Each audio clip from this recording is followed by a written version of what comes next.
Assalamualaikum warahmatullahi wabarakatuh. Perkenalkan, nama saya Trisha Sandangan dari kelas M249 dengan nomor absen 13. Jadi hari ini saya akan sedikit membahas tentang Pancasila sebagai landasan nilai dalam pengembangan ilmu pengetahuan di Indonesia. Seperti apa pembahasannya? Yuk simak. Nah, yang pertama itu yang akan kita bahas itu bagaimana Pancasila dapat menjadi landasan nilai dalam pengembangan ilmu pengetahuan yang bermanfaat bagi kemajuan di Indonesia. Nah, Pancasila menjadi kompas moral agar ilmu pengetahuan yang berkembang di Indonesia tidak hanya mengejar kemajuan teknis, tetapi juga tetap berakar pada nilai-nilai kemanusiaan, persatuan, demokrasi, dan keadilan sosial. Nah, contoh konkretnya dalam bidang pendidikan. Nilai Pancasila yang terkandung di dalamnya itu persatuan Indonesia dan keadilan sosial. Contohnya itu platform pembelajaran daring seperti ruang guru atau sejenisnya yang bisa diakses oleh siswa dari Sabang sampai Merauke, bahkan di daerah 3T.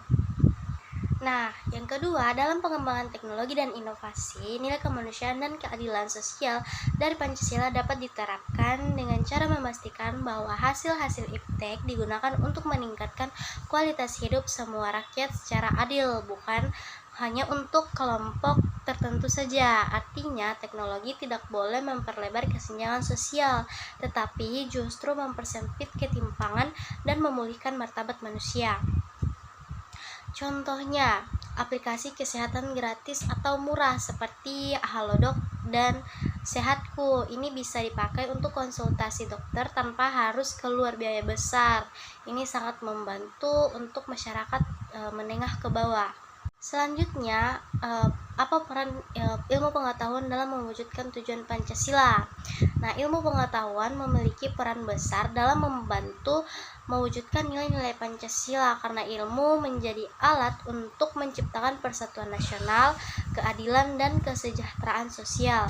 Dengan perkembangan iptek yang diarahkan dengan nilai-nilai Pancasila, Indonesia bisa membangun masyarakat yang lebih maju, adil, dan harmonis. Nah, contoh persatuan nasional, perannya itu ilmu pengetahuan mempererat hubungan antar daerah lewat teknologi informasi dan komunikasi. Contohnya, aplikasi yang sering kita gunakan itu aplikasi komunikasi seperti WhatsApp, media sosial, dan platform belajar daring. Ini memperkuat koneksi antara masyarakat dari Sabang sampai Merauke. Nah, yang kedua, keadilan. Nilainya itu perannya ilmu pengetahuan menyediakan solusi untuk mengatasi ketimpangan sosial ekonomi. Contohnya aplikasi layanan kesehatan online seperti Halodoc yang memungkinkan semua orang termasuk di daerah terpencil mendapatkan konsultasi medis. Nah, yang ketiga, kesejahteraan sosial. Ini ada aplikasi belanja online untuk UMKM. Nah, ada platform seperti Tokopedia, Shopee yang membantu pedagang kecil dari desa untuk jualan ke seluruh Indonesia. Jadi ini bisa membuat usaha kecil bisa maju dan menambah penghasilan mereka. Nah, pembahasan kita yang terakhir itu bagaimana kita dapat menyeimbangkan perkembangan ilmu pengetahuan dengan nilai-nilai moral dan etika yang terkandung dalam Pancasila. Nah, caranya adalah dengan menggunakan Pancasila sebagai pedoman dalam setiap langkah pengembangan ilmu. Jadi meskipun teknologi dan ilmu berkembang secara sangat cepat, kita harus berpijak pada prinsip-prinsip menghormati kemanusiaan, mengutamakan keadilan sosial, menjaga persatuan, menghormati nilai ketuhanan, dan mengedepankan musyawarah dan kepentingan bersama. Contohnya robotik dan AI atau artificial intelligence.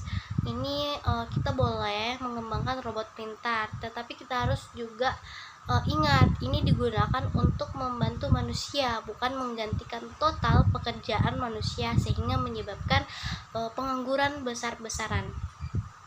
Nah, itu saja yang bisa saya bahas terkait Pancasila dalam pengembangan ilmu pengetahuan di Indonesia. Semoga apa yang saya bahas hari ini dapat menambah wawasan untuk kita semua. Assalamualaikum warahmatullahi wabarakatuh dan terima kasih.